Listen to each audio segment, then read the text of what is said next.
اور پھر وہ یہ کہتا ہے کہ وہ لوگ جو اپنے جو اس رزق میں سے جو رب کائنات انہوں نے دیا ہے اس میں سے وہ خرچ کرتے ہیں. اور پھر اس سے اگلی آیت میں کہ وہ ان کتابوں پر بھی ایمان لاتے ہیں اور اس کتاب پر بھی ایمان لاتے ہیں اور اس پر بھی ایمان لاتے ہیں جو اس سے پہلے کی.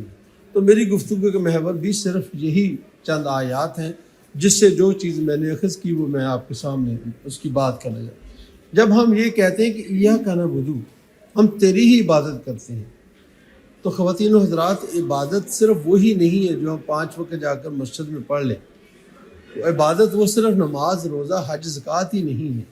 میرے نزدیک یہ عبد ہے، اور عبد یہ بندگی ہے، اور بندگی رب کی میری اپنی زندگی کے ہر پہلو پر اس کی بندگی ہم پر لازم ہے. وہ بھلے ہمارا لین دین ہو، ہمارا کاروبار ہو. یہ نہیں ہم کہہ سکتے کہ یہ باقی باتیں تو باہر ہیں، نماز اپنی جگہ پہ اور میرا کاروبار اپنی جگہ پہ، میرے معاملات اپنی جگہ پہ، میری خانگی زندگی اپنی جگہ پہ، میرا لینا دینا اپنی جگہ پہ. میں دونوں کو مکس نہیں کرتا. وہ جو کہتے ہیں کہ یہ مذہب آپ کا ذاتی معاملہ ہے، ٹھیک ہے، وہ کہتے ہوں گے، ان کا حق ہے، وہ جو کہنا چاہیں کہہ سکیں. لیکن میں یہ کہتا ہوں کہ اگر وہ ذاتی بھی ہے تو تب بھی وہ میری ذات کے ہر پہلو کے ساتھ جڑا ہوا ہے. ایسا تو نہیں ہو سکتا نا کہ میری ذات صرف وہی ذات ہے جو مسجد میں ہے. نہیں، ایسی وہی ذات میری جو ہے وہ اپنی کلاس میں بھی ہے، وہ یونیورسٹی میں بھی ہے، وہ دکان پر بھی ہے، وہ آفس میں بھی ہے، وہ جاب کرتے ہوئے بھی ہے. تو مطلب یہ کہنے کا یہ کہ بھی وہ جو عبادت ہے اس کا تصور جو ہے وہ کلی تصور ہے، کوئی جزوی تصور اس کا نہیں ہے کہ ایک جگہ پہ ہم اللہ کی بات مان لیں اور دوسری جگہ پر اللہ کی اور اللہ کے رسول کی بات نہ مانیں. اور پھر اس کے بعد جب ہم اگلی بات کی طرف آتے ہیں تو یہ کہتے ہیں کہ ہم تجھی سے مدد مانگتے ہیں. اب ہم کیا اسی سے مدد مانگتے ہیں؟ کیا ہم ہر مشکل کے اندر اسی کی طرح رجوع کرتے ہیں؟ آپ یقین کریں ہم زندگی کے بہت سارے معاملات میں اپنی سطح سے نیچے ہوتے ہیں اور کسی کے آگے ہاتھ پھیلاتے ہیں. وہ بھلے سیاسی میدان ہو، بھلے آپ کی جاب کا مسئلہ ہو، بھلے آپ کی کوئی گریڈز کا مسئلہ ہو. جب آپ اپنی ذات سے تھوڑا سا نیچے اترتے ہیں تو پھر آپ لوگوں سے مدد مانگتے ہیں. پھر ان کی مرضی ہے وہ آپ کی مدد کریں یا نہ کریں. لیکن اگر ہم اس کی مدد اسی سے مدد مانگتے ہیں جس نے اپنے قرآن میں یہ کہا کہ یہ ہم اس سے وعدہ کرتے ہیں کہ ہم تجھی سے مدد مانگیں گے، تیری ہی عبادت کریں گے، پھر یہ وعدے کی خلاف ورزی. اگر ہم عبادت کو 2 حصوں میں تقسیم کریں گے اور مانگنے کو بھی کئی حصوں میں تقسیم کر دیں گے تو پھر یہ وعدہ خلافی ہے جو ہم نے مانگا ہے، جو ہم نے وعدہ کیا ہے اس سے. پھر وہ یہ کہتا ہے کہ جی کہ ہم یہ دعا کرتے ہیں کہ جو کامیاب ہوئے. تو کامیاب کون ہے؟ خواتین حضرات، طلبہ طالبات، کامیابی اگر BMW 7 سیریز لینے کا اور دنیا جہان کا بہت کوئی 6 ڈیجٹ تو پرانی سی بات ہوگی، اب کو 9 ڈیجٹ میں سیلری لینے کا اور بہت بڑی پوسٹ لینے کا کام ہے اور دنیا کے اندر کوئی 5-10 ملین فالوورز لینے کا کام ہے، تو میں یہ سمجھتا ہوں کہ یہ کامیابی کچھ لوگوں کے نزدیک ہو سکتی ہے اور میں اسے کوئی برا بھی نہیں سمجھتا. سیلری بھی ہونی چاہیے، گاڑی بھی ہونی چاہیے، سب کچھ. لیکن اصل کامیابی جسے میں سمجھتا ہوں اور میں نے جو محسوس کیا ہے کہ وہ جو لوگ کنہیں ہم کامیاب کہتے ہیں، میں نے کامیاب محسوس ان لوگوں کو کیا جن کی وجہ سے باقی لوگوں کو زندگی کے اندر آسانی ملی. باقی لوگوں کو کوئی اگر وہ جہل تھے، نہیں جانتے تھے، ان کو جاننے کو ملا. اگر ان کے پاس کچھ نہیں تھا تو ان کو مل گیا کہ کسی نے اس کو دے دیا. ان کی وجہ سے کتنے لوگوں کی زندگی کے اندر ان کے نظریات میں، ان کے عقائد میں تبدیلی، پازیٹیو تبدیلی آئی، اور کتنے لوگوں کی زندگی کے اندر ان کے معاملات کے اندر تبدیلی آئی. تو میں تو مطلب اگر مجھے پوچھا جائے کہ یا اس خطے کے اندر کامیاب لوگ کون ہیں تو میں تو غزنی سے آئے ہوئے ایک سید بادشاہ کو کہوں گا کہ وہ کامیاب تھے.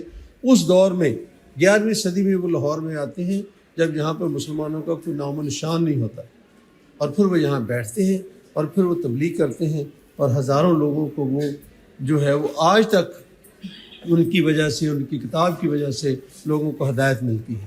تو میں تو ان کو کامیاب سمجھتا ہوں. میں ان لوگوں کو بھی کامیاب سمجھتا ہوں جن لوگوں نے اس ادارے کو بنایا، اس ادارے کو بنایا جہاں پر آج ہزاروں لوگ پڑھ رہے ہیں، ہزاروں لوگ تعلیم حاصل کر رہے ہیں. میں بھی 18 سال تک UMT میں پڑھاتا رہا ہوں. تو یہ بھی ایک ان کامیاب لوگوں کی بات ہے کہ جن لوگوں نے انسانیت کے لیے، لوگوں کے لیے کام کیا. اور وہ لوگ بھی کامیاب لوگ ہیں جن لوگوں نے بہت دور دراز جا کر لوگوں کو تبلیغ کی اور ان کے عقائد ٹھیک کیے اور ان کے معاملہ ٹھیک کیے تو میں یہ سمجھتا ہوں کہ وہ لوگ کامیاب ہیں۔ تو میں اس پوری دنیا داری کے تمام تر معاملات کی کسی ایک کی نفی نہیں کرتا، بلکہ میں سب کو کہتا ہوں کہ ہمیں زیادہ سے زیادہ، میرا یہ اپنا ایک خیال ہے، اپنا یہ توسر ہے اور اپنا یہ ایمان ہے کہ ہم میں سے ہر آدمی کو، ہر مسلمان کو زیادہ سے زیادہ ترقی کرنی چاہیے تاکہ وہ ایک مضبوط امت مسلمہ کا فرد بن سکے۔ زیادہ ہوگا تو زیادہ صدقہ و زکوٰۃ بھی دیں گے، لیکن طریقہ کار وہی جو ہمارے اللہ اور ہمارے اللہ کے رسول نے ہمیں بتایا ہے کہ کس طریقے سے ہم کمائی کر سکتے ہیں۔ کمانے پہ کوئی ایشو نہیں ہے، کمایا کیسے جائے گا، اصل ایشو جو ہے یہی ہے۔ تو یہ وہ کامیاب لوگ ہیں۔ اب ہم اگلی بات کی طرف آتے ہیں جہاں پر ہمیں کہا گیا کہ یہ ہدایت ہے، تو ہدی للمتقین، متقین کے لیے۔ متقی کون ہے؟ متقی کی لمبی چوڑی ڈیفینیشن ہے، محترم شیخ صاحب آپ کے سامنے یہ بتا سکتے ہیں کہ کیسے کیسے متقی لوگ ہیں۔ تو وہ تقوی ان میں ہے، متقی وہ لوگ ہیں۔ اگر ہم ان کی چند ڈیفینیشنز کو دیکھ لیں جو آپ نے بھی پڑھی، میں نے بھی پڑھی، بے شمار دفعہ آپ نے دیکھا، تو میں یہ سمجھتا ہوں متقی وہ ہے جس کی حضرت عمر رضی اللہ تعالیٰ نے انہوں نے ایک تعریف کی کہ جب آپ کانٹوں کی جھاڑیوں کے پاس سے گزرتے ہیں تو کس طریقے سے آپ اپنے لباس کو اکٹھا کرتے ہیں۔ اسی طرح سے دنیا میں رہتے ہوئے بھی ہمیں اسی طرح سے گزرنا ہے کہ ارد گرد کی اگر کوئی بھی خرابیاں ہیں تو اپنے آپ کو بچا کر اس میں سے نکلنا ہے۔ اب قرآن پاک کا زیادہ بات تو شیخ صاحب آپ کے سامنے کریں گے، تو جو متقی لوگوں کی ڈیفینیشنس ہیں، جو ان کے کریکٹرسٹکس ہیں، میں آج یہ چاہوں گا کہ اس میں سے کوئی ایک کریکٹرسٹک، کوئی ایک بات، وہ نرم خو ہوتے ہیں، وہ اپنے والدین کے مطیع و فرمانبردار ہوتے ہیں، ان کا خیال رکھتے ہیں، وہ یتیموں کا خیال رکھتے ہیں، وہ مسکینوں کا خیال رکھتے ہیں، وہ اپنے آپ کو گناہوں سے بچاتے ہیں، وہ اپنی آنکھوں کو گناہوں سے بچاتے ہیں، اپنی زبان کو گناہوں سے بچاتے ہیں۔ یہ متقین کی بڑی ایک تفصیل ایک موجود ہے۔ میں یہ چاہوں گا کہ میں آپ کے سامنے اور آپ اپنے دل کے اندر بھی یہ بات کریں، میں بھی اپنے سے وعدہ کرتا ہوں کہ ہم کوئی ایک خوبی آج اس کانفرنس سے، اس سیمینار سے لے کر جائیں کہ ہاں یہ ایک کام ہے جو قرآن و حدیث میں موجود ہے اور اسی نے ہمیں اس کا حکم دیا ہے اور میں اسی کو اختیار کروں۔ آپ چاہیں تو آپ تقوی کے سوچیں گے، اچھا تقوی کے اندر بھی ایک تقوی کی پوری عمارت ہے اور اس کے اندر بے شمار اس کے سٹیپس ہیں، بے شمار اس کے پارٹس ہیں، آپ کسی کو بھی لے سکتے ہیں۔ آپ چاہیں تو کہیں کہ میں نے خدمت خلق کا کام کرنا ہے، یہ بھی اسی میں اللہ کہتا ہے کہ وہ اللہ کی راہ میں خرچ کرتے ہیں جو ان کو ہم نے دیا ہے۔ کس نے دیا ہے؟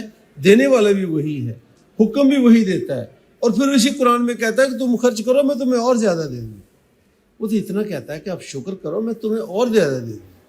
وہ تو شکر کے الفاظ مانگتا ہے، وہ واپس ہم کو آسمانوں کو چیزیں تو نہیں بیچتے، اس کے بندوں کو ہی یہ چیزیں یہاں پہ دیتے ہیں۔